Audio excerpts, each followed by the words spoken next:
Hey everyone, this is Tim from Your Sex Tech. Today in this video, I'm going to show you a setting that will allow you to upload captures to your Xbox. So if you have this turned off, or maybe you have a restrictive privacy setting, you might not be able to upload captures because of this. So this says you can upload captures to Xbox, upload game clips and screenshots to Xbox. You just have to simply make sure this is set to allow.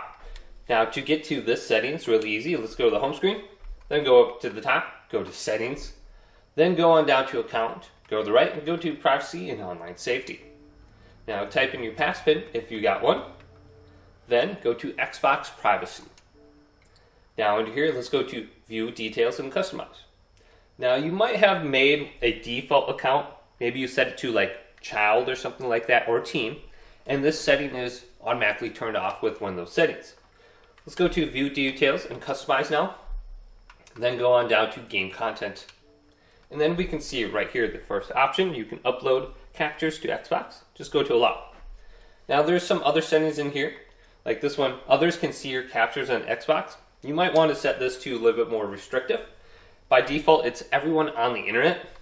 I suggest going to friends or only me, so you're not just showing your captures to everyone on the internet. Then you can go to, you can see and upload community creations. I just set this one to everyone right now. Then live stream gameplay, and you can share content made, use, and connect, so you can decide. So just come to the section and you should be good to go. Hopefully this video did indeed help you out. Did leave it a big thumbs up and subscribe to my channel down below for more tech up videos coming up next on Your Sex Tech.